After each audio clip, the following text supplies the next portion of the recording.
Good morning, I'm back on site here at Electronica 2022 and joining me today is Jared Stevenson, the Director for Industrial Products Business Unit at onsemi. So thank you very much for joining me today. Thank you for having me. You're welcome. So today we're going to be focusing on the dual inductive rotary position sensor, the NCS 32100.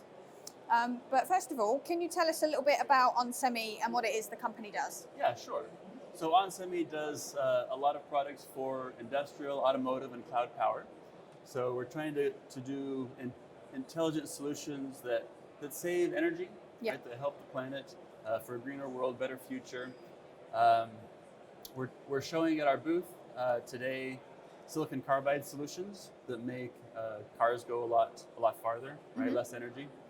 We're showing. Well, it was really cool Mercedes demo with that silicon carbide in there. Lovely. Yes, we do image sensors, low power Bluetooth, and the intelligent sensing that we're talking about today, the Yeah. NCS 32100. Fantastic. Yeah, I think energy efficiency is a big topic for all of us at the Yes. minute, isn't it? Now, onsemi has been doing inductive sensors for automotive for 20 years. I understand that you have a new approach that is designed for high accuracy and high speed industrial applications. So can you tell us about that? Yeah, so we call our new approach a dual inductive technology. So traditional inductive solutions have a single coil, and we use two coils, so two sets of coils really. There's a stator and a rotor, and by using two coils, we get a few advantages. The first off is we get more accuracy because we're getting more information from two coils. Yeah. So we have a 50 arcsecond accurate sensor. And the second is that we, because we have two coils that are independent from each other, we get absolute position information. So it's not merely an incremental encoder. We can power it down, power it up, and get the absolute position. So that's another feature of having the dual inductive technology. The other thing that's really impressive about our NCS 32100 is that it embeds a processor. Most encoder products for position sensing output incremental information or analog information, but because we have an embedded processor, we actually output the actual position. It's a digital word of the position or the velocity. Yeah, so you don't have to post-process it afterwards. Yeah. It's a complete solution. Yeah, sounds great. Yeah. But why inductive-based sensors? You know, why would someone want to use inductive over optical or magnetic? Yeah, it's a great question. So there are a lot of technologies to do position sensing. Very big are optical and magnetic, like you mentioned. Yeah. So those technologies have their strengths and weaknesses. Inductive has several advantages. So one advantage is because we're just looking at magnetic fields between these two inductors, we don't have a lot of the problems that say optical have. Optical, if you get a piece of dust on one of the slits in the disc, it's over, right? You don't have any accuracy. So for an inductive encoder, you can have dirt in there, you can have dust, you can have even water. We had a customer once, we were showing this to them. They took our demo and dipped it in a cup of water before we got a chance to stop them. And so it's dripping wet, and we're worried it's going to short out, but we spun it and it was perfect. Oh, fantastic. Just perfect, yeah. And we don't recommend anybody dips their product in water. It's generally not a good idea. So another thing about inductive sensing is there's virtually no temp code. So it's based off the principle of mutual inductance, which means that a current in one inductor can induce a current in another inductor that's nearby through magnetic fields. Right. That virtually has no temp code. So compared to magnetic has a terrible temp code. And they have solutions to take out that temperature dependency. Yeah. But they're complicated, they're expensive, right? It takes money and time and resources to solve those. Where an inductive solution, you don't have that issue to deal with at all. Sounds like a lot of benefits. Yeah. Fantastic. Okay, so let's go into some more detail on the NCS 32100. Okay. Can you explain the anatomy of the position sensor for us?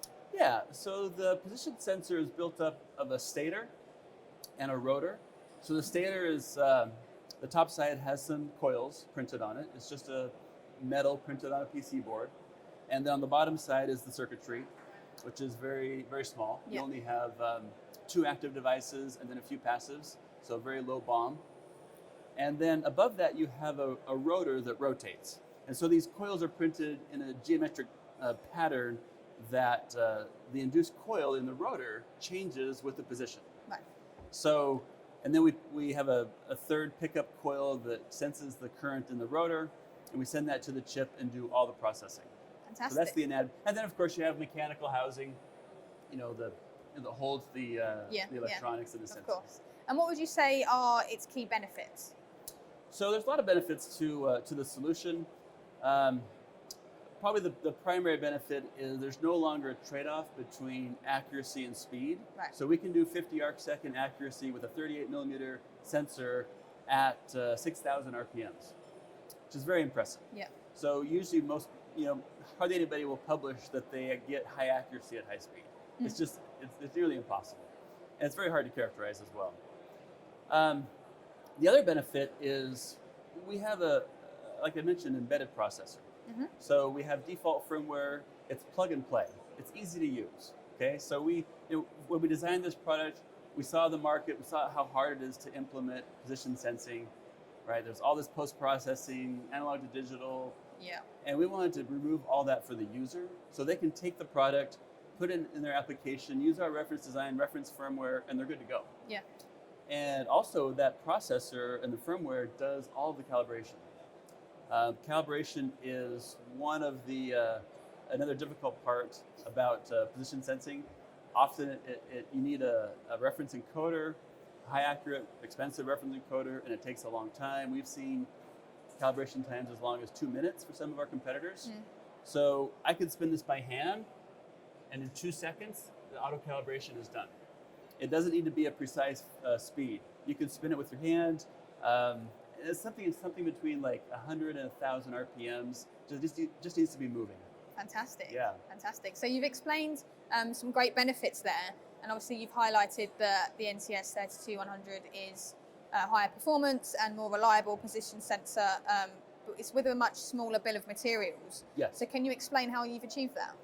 Yeah, well, it took a lot of engineering. So we've put a lot of the things you have to do with a complete encoder system, we've integrated that all into one chip. And that was very intentional, where we try to make a groundbreaking and kind of a revolutionary product in this space by integrating the processor with all the analog front end. So that's the main thing. We've compared our BOM to some comparable solutions like in optical. And whereas the optical solution had over 50 components on 2 boards, we have 12 components on 1 board. It's very compelling from a BOM perspective. Yeah, I mean that was going to be my next question. How do you see your product comparing with other rotary sensors on the market? Yeah, so other sensors certainly have their strengths and weaknesses. Yeah. If you look at it from an accuracy perspective, traditionally inductive sensors are kind of on the lower end for a little bit lower accuracy, lower speed. That's what we're doing for automotive for multiple decades. Yeah. Our solution is really not going up against the traditional inductive. We really targeted optical. So optical rotary sensors in that 50 arc-second range, 100 arc-second range, that's pretty impressive from a traditional standpoint for the old inductive technology, but we can do that easily. And that's the market we're going after.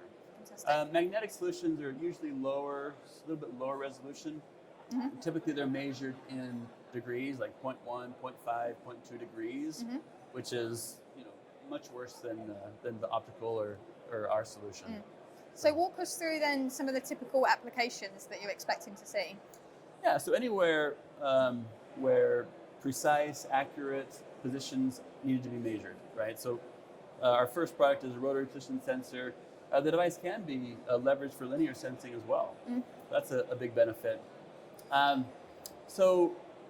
We've seen most interest in robotics, industrial automation, robotics, and cobots. Yeah. So anywhere you need a servo loop, servo drive system with accurate feedback. Fantastic. And what size and shape of sensors can be used with the product?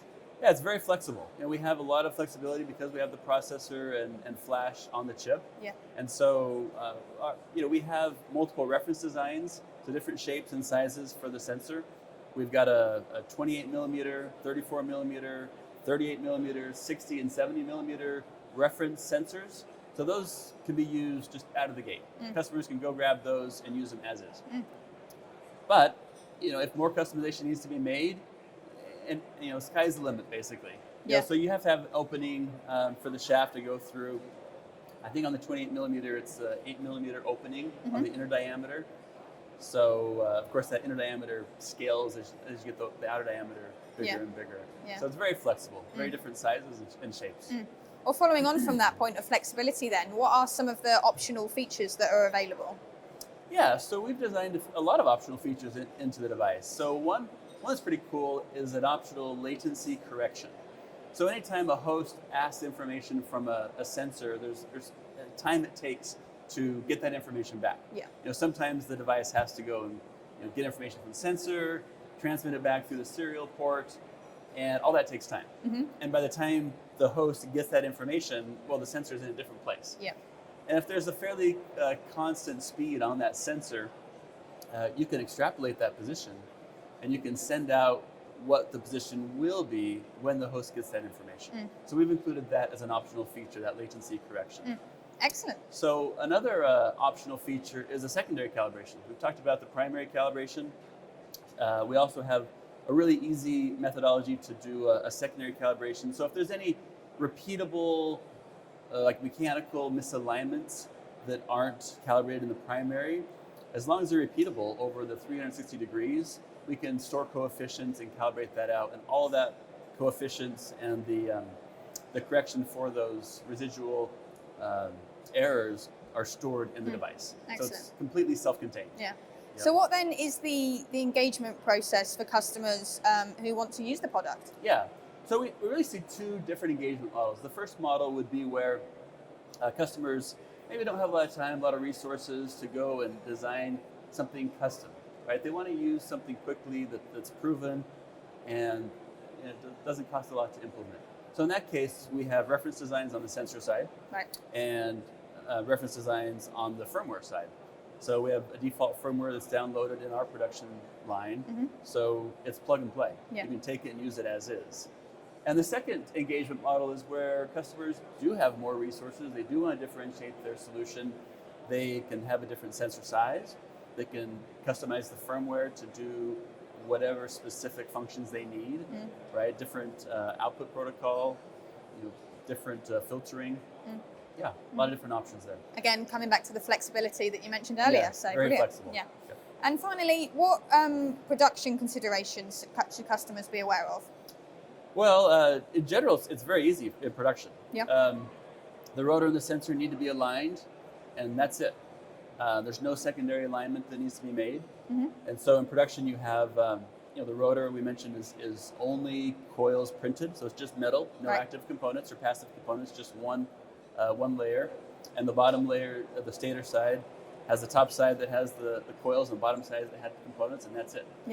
And then the calibration, of course, we talked about that. It's a 2-second easy calibration with that optional secondary calibration. Excellent. So it's just that easy to put together. Right, sounds it. Fantastic. Well, thank you for bringing it along to show us, and thank you for taking the time to explain it for us as well. Thank you for having me. It's my pleasure. You're welcome. Enjoy the rest of the show. Thank you very much. Thank you.